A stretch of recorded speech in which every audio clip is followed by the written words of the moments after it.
नमस्कार, खास खबर में आपका स्वागत है। आपके साथ मैं दीपेश बरगले। चलिए खबरों की शुरुआत करते हैं। मध्य प्रदेश में फिर प्रशासनिक सर्जरी देखने को मिली है।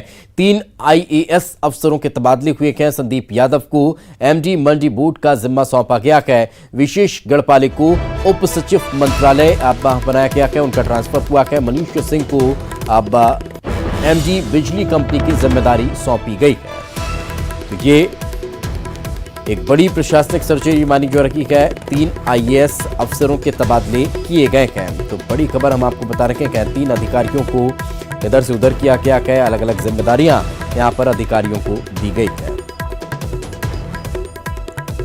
तो और ज्यादा जानकारी के साथ हमारे सहयोगी अनुराग श्रीवास्तव हमारे साथ जुड़ चुके हैं। उन्हीं से बातचीत करते हैं। अनुराग, आखिर क्या बताया जा रहा है इस प्रशासनिक सर्जरी की, कोई मुख्य वजह?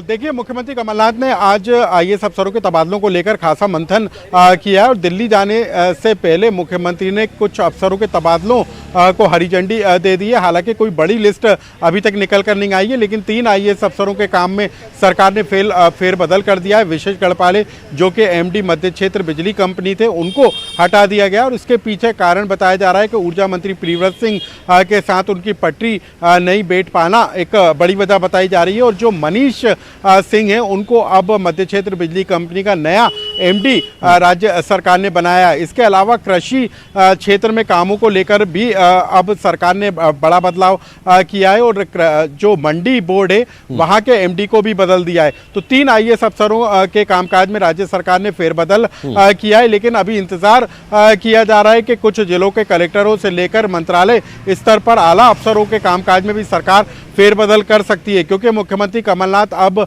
चुनावी मोड में आते हुए नजर आ रहे हैं। नगरीय निकाय चुनाव और पंचायत निकाय चुनाव के कामकाज को वो लगातार समीक्षा कर रहे हैं और इसके लिए जहां पर कमजोर अफसर साबित हो रहे हैं उनको बदलने का इरादा वो मूड जो है राज्य सरकार ने तय कर लिया। और उम्मीद इस बात को लेकर है कि आज देर शाम तक या फिर कल तक आईएएस अफसरों की कोई बड़ी तबादला सूची भी जारी हो सकती है। बिल्कुल, लेकिन आईएएस और आईपीएस अधिकारियों के तबादले को लेकर अब क्या फिर से किसी तरह की राजनीति भी देखने को मिलने वाली है?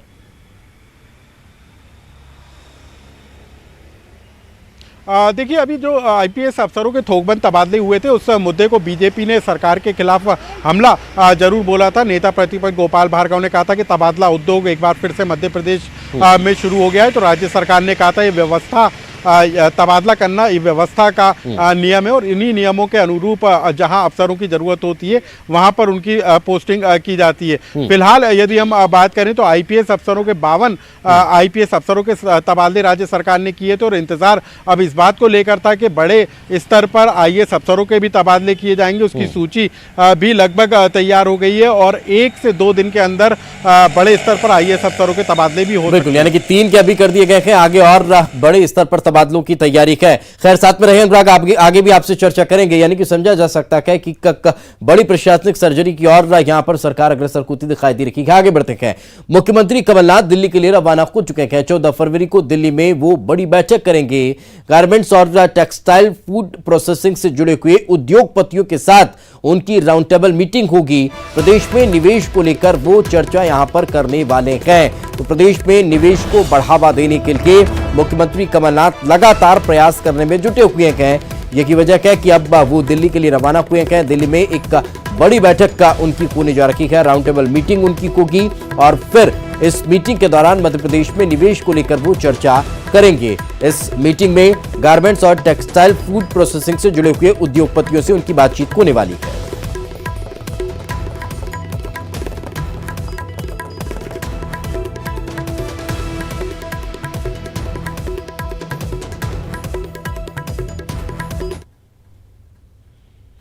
आगे बढ़ते हैं। खबर भोपाल से। महंगाई पर सियासत लगातार जारी है। अनलिमिटेड सियासत को रखी है। रसोई गैस के दाम बढ़ने का कांग्रेस ने विरोध करना शुरू कर दिया है।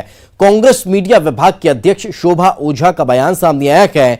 गैस सिलेंडर पर 149 रुपये बढ़ाने को उन्होंने गलत बताया है। आम आदमी की कमर तोड़ने वाला फैसला उन्होंने करार दिया। बीजेपी सरकार में महंगाई बढ़ने का लगाया उन्होंने आरोप। केंद्र सरकार से बड़े दामों को वापस लेने की मांग भी उनके द्वारा की गई है।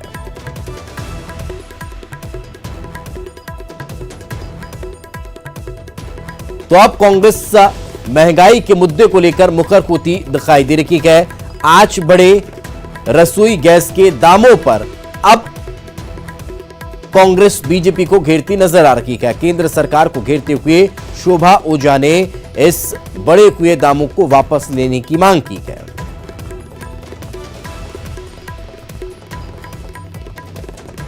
पिछले 5 महीने में सिलेंडर के भाव 140 रुपए बढ़े थे, पर कल अचानक सिलेंडर के भाव फिर से एक बार 149 रुपए बढ़ा दिए गए हैं। खुदरा व्यापार दर पिछले 4-5 महीनों का रिकॉर्ड तोड़ रहा है। हर चीज आज एक आम आदमी के हाथ से खसकती जा रही है। पेट्रोल डीजल के भाव रोज बढ़ा दिए जाते हैं। खान पान की चीज़ें, तमाम चीज़ें इतनी महंगी हो गई है कि एक आम नागरिक अपने आप को असहाय सा महसूस कर रहा है। और वहीं मोदी सरकार बड़ी बड़ी टॉल क्लेम्स करती है, बेवजह के मुद्दों में पूरे देश को उलझा के रखती है, ध्यान बटाने के लिए जनता की। आज बेरोजगारी पिछले 45 साल का रिकॉर्ड तोड़ रही है। मोदी जी जागिए और इस देश की ज़रूरत जो है महंगाई कम करने की, वो करिए, रोजगार दीजिए और आर्थिक मंदी के इस दौर को खत्म करिए। तो चलिए चर्चा करते हैं। हमारे सहयोगी अनुराग हमारे साथ जुड़ चुके हैं, उन्हीं से बातचीत करते हैं। अनुराग, रसोई गैस के दामों में हुई बढ़ोतरी के बाद शोभा ओझा का यह बयान क्या कांग्रेस की किसी नई रणनीति की ओर इशारा करता है?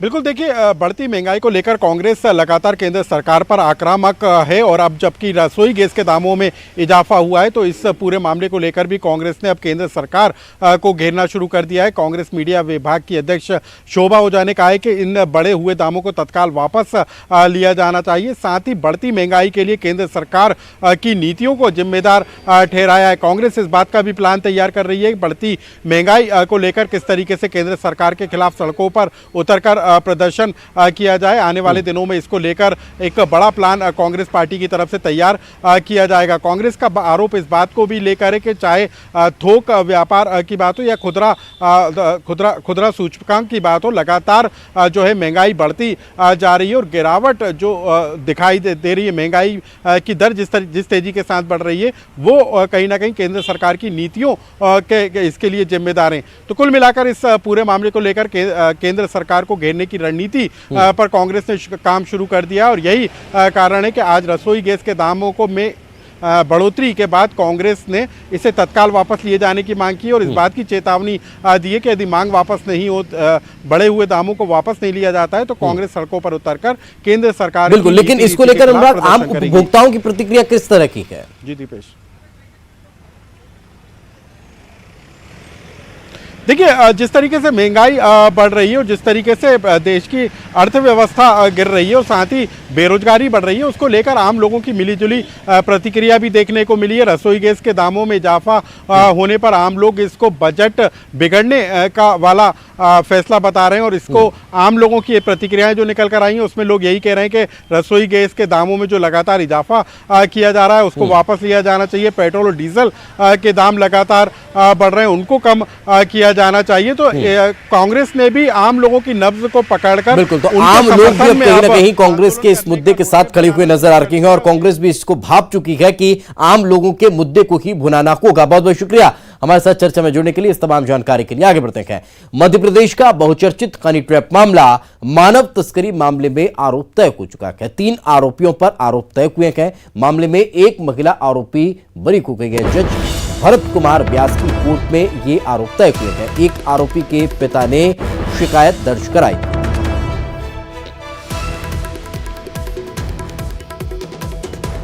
तो हनी ट्रैप मामले में एक और नया वो सामने आया है। इस मामले में नई बातें निकलकर सामने आ रही है और ज्यादा चर्चा के लिए हमारे साथ हमारे सहयोगी जितेंद्र जुड़ चुके हैं, उन्हीं से बातचीत करते हैं। जितेंद्र, फिलहाल और क्या ताजा जानकारी इस पूरे मामले को लेकर?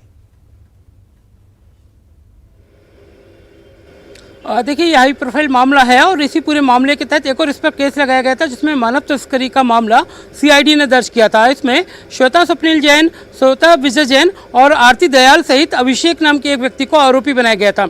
हालांकि आज कोर्ट ने, भोपाल कोर्ट ने, जहां पर जज भरत कुमार व्यास की कोर्ट में आज इस पूरे मामले की सुनवाई हुई, जिसमें श्वेता स्वप्निल जैन को बरी कर दिया गया है। इनके अलावा अन्य जो 3 आरोपी हैं, जिसमें श्वेता विजय जैन और आरती दयाल और साथ ही अभिषेक, इन तीनों पर आरोप हैं, जबकि श्वेता स्वप्निल जैन को बरी कर दिया गया। बरी करने को लेकर कोई दूसरी दलील दी गई कि आखिर किन आधारों पर बरी किया जा रहा है?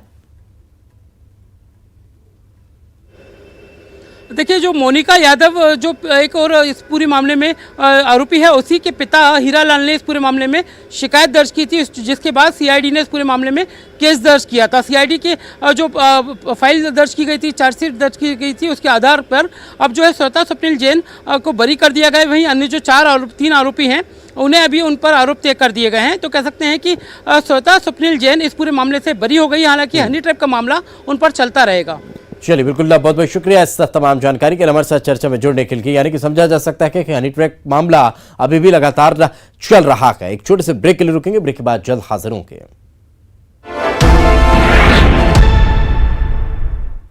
ब्रेक के बाद आपका स्वागत है। और अब जो खबर हम आपको बताने जा रहे हैं वो न केवल चौंकाती है बल्कि आपको सावधान भी करती है। इंदौर में एक शख्स ने शिकायत दर्ज कराई है कि उसके खाते से 22,000 रुपये का भुगतान हो गया, जबकि उसे ओटीपी भी नहीं आया था। मामले में जब साइबर पुलिस ने छानबीन की तो चिराग और मुकुल नाम के 2 युवकों को पकड़ा गया है, जिन्होंने पूछताछ में चौंकाने वाला खुलासा किया। उन्होंने बताया कि रशियन हैकर्स की वेबसाइट पर कई लोगों का डाटा मौजूद है और इन्होंने पीड़ित युवक का डेटा वहीं से लिया है। वहीं पुलिस ने रशियन हैकर्स की वेबसाइट खंगाली तो पता चला कि इंदौर की एक फरियादी के अलावा और भी कई यूजर्स का डाटा बिकने के लिए वहां मौजूद है। लिहाजा फिलहाल पुलिस ने आरोपियों के पास से 2 लैपटॉप, 2 आईफोन और डेबिट क्रेडिट कार्ड का डेटा बरामद कर लिया है। साथ ही पुलिस इसे बेहद गंभीर चूक बता रही है। तो ये पाया गया है कि इन लोगों ने अनूप तिवारी का कार्ड, जो कि एक रशियन हैकर की वेबसाइट पर क्रेडिट कार्ड का डाटा बिक रहा था, वहां से वो डाटा खरीदा इन्होंने और उसी डाटा के माध्यम से ये जो भुगतान है 22,000 रुपए का, ये फेसबुक एडवर्टाइजिंग के लिए ये भुगतान किया गया है। तो हमने इन दोनों को गिरफ्तार किया है। इनके पास से ऐसा डाटा मिला है जिसमें उस वेबसाइट पे, अंडरग्राउंड जो रशियन हैकर की वेबसाइट है, उस पर लाखों लोगों के कार्ड का डिटेल बिक रहा है। इन्होंने जो डाटा खरीदा वो भी उसमें है। और इंदौर का भी हमने एक सैंपल के तौर पे जब डाटा देखा तो पंकज पिंपल निवासी मौर्य अपार्टमेंट रामबाग, इनका भी कार्ड का डाटा उस पर हमें मिला है। तो और ज्यादा जानकारी के साथ हमारे सहयोगी विकास हमारे साथ जुड़ गए हैं। विकास, अब इस पूरे मामले को लेकर कार्रवाई किस तरह की चल रही है?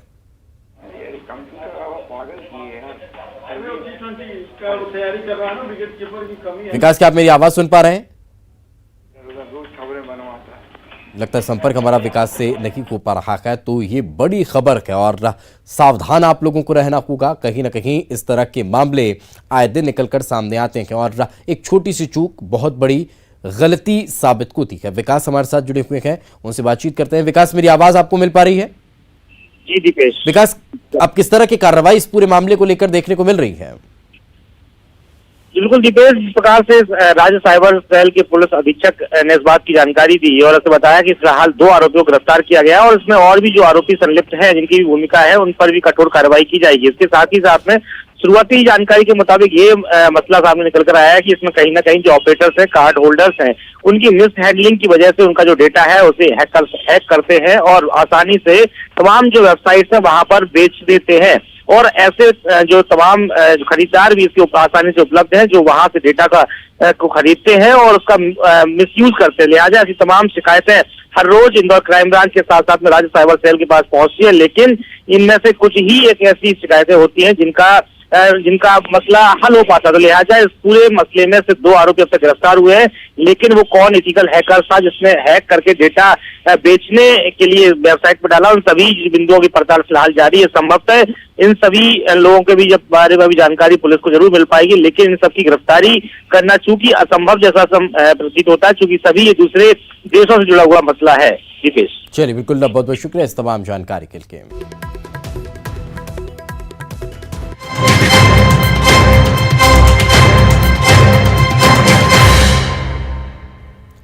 आगे बढ़ते हैं और एक बड़ी खबर इस वक्त सिंगरौली से तेज रफ्तार यात्री बस पलट गई है। हादसे में कई यात्री घायल हुए हैं। अमीलिया घाटी पर यह हादसा खुना बताया जा रहा है।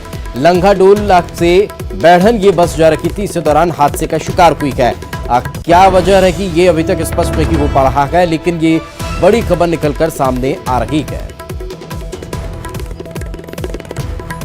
ये तस्वीरें भी आप देख सकते हैं, हादसे के बाद की तस्वीरें निकलकर सामने आ रही है, जहां पर यात्रियों को निकालने का काम किया जा रहा है। बस पलट गई है और बस पलटने के बाद अब यात्रियों को बाहर निकाला जा रहा है। तो सिंगरौली का यह मामला है, जहां पर तेज रफ्तार यात्री बस हादसे का शिकार हुई है।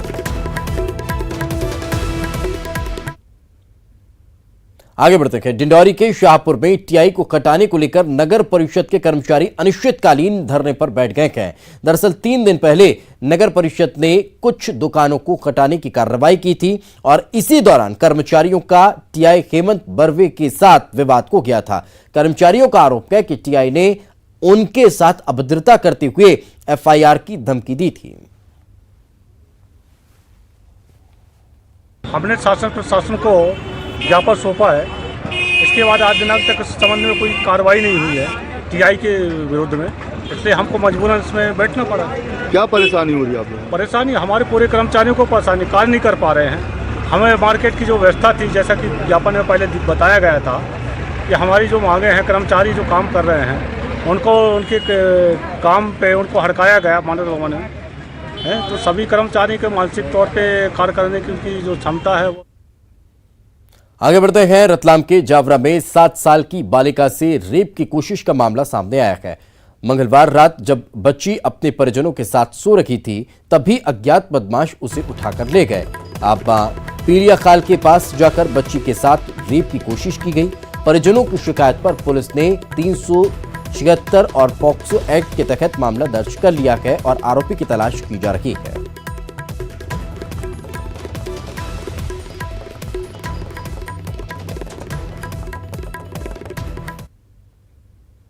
शुद्ध के लिए युद्ध अभियान के तहत भिंड जिले में मिलावटखोरों के खिलाफ अभियान जारी है। खाद्य विभाग ने हाईवे पर दूध के 12 टैंकरों को रोककर 5 भरे हुए टैंकरों में से सैंपलिंग की कार्रवाई की है। इन टैंकरों में मिलावटी दूध होने की आशंका जताई जा रही है। मंगलवार को सीएम ने वीडियो कॉन्फ्रेंसिंग से मिलावटखोरों के खिलाफ कार्रवाई करने के निर्देश दिए थे।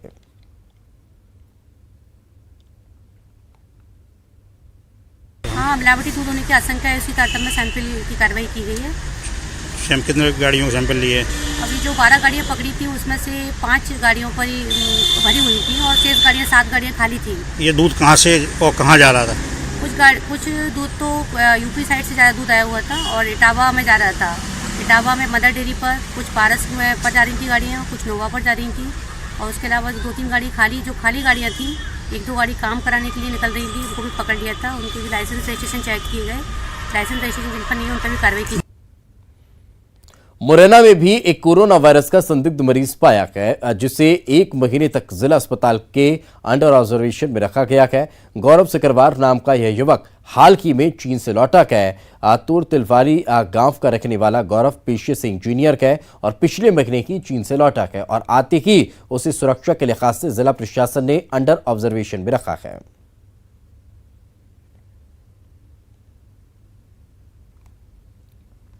दिल्ली के हाथ न आने का मलाल और खीज अब भी लगातार बीजेपी के नेताओं के बयानों में नजर आ रही है। बीजेपी महासचिव कैलाश विजयवर्गीय का हालिया ट्वीट भी यही बात कह रहा है, जिस पर कांग्रेस ने जोरदार पलटवार किया।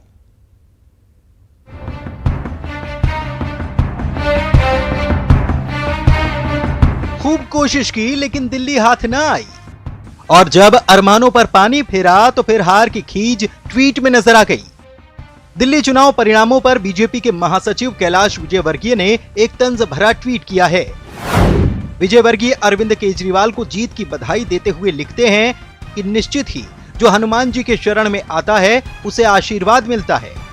अब समय आ गया कि हनुमान चालीसा का पाठ दिल्ली के सभी स्कूलों, मदरसों समेत सभी शैक्षणिक संस्थानों में भी जरूरी हो। बजरंग बली की कृपा से अब दिल्ली वासी बच्चे क्यों वंचित रहें? गौरतलब हो कि केजरीवाल ने जीत का श्रेय हनुमान जी को भी दिया था। भले ही कैलाश ट्वीट के जरिए तंज कस रहे हों, लेकिन कांग्रेस इस पर जमकर पलटवार कर रही है। पूरी भारतीय जनता पार्टी एक एजेंडे पे चुनाव लड़ रही थी, नफरत के, घृणा के। मैं मानता हूं कि देश की जनता ने, खासकर दिल्ली की जनता ने भारतीय जनता पार्टी के इस विचार पर जोरदार तमाचा मारा है। मैं मानता हूं उस तमाचे की गूंज शायद अभी कैलाश विजयवर्गीय जी और भारतीय जनता पार्टी पूरी को। अमित शाह जी ने जो कहा था कि इतनी जोर से बटन दबाइए ताकि शाहीन बाग तक उसका करंट पहुंच जाए। आज मैं देख रहा था महबूबा जी की बेटी ने बड़ा अच्छा बयान दिया है कि ऐसा बटन दबाया कि खुद उसमें उनको करंट लग गया। वैसे तो दिल्ली ने अपना मत बता दिया है, लेकिन बीजेपी अब भी इस हार को पचा नहीं पा रही। और फिर किसे पता है, जीत हार के बीच अपने मतलब के लिए राजनीतिक दल हनुमान जी को भी मेरा मेरा कहने लग जाएं। Bureau report, news 18 Madhya Pradesh. इसी के साथ इस बुलेटिन में फिलहाल इतना ही। खबरें लगातार जारी हैं।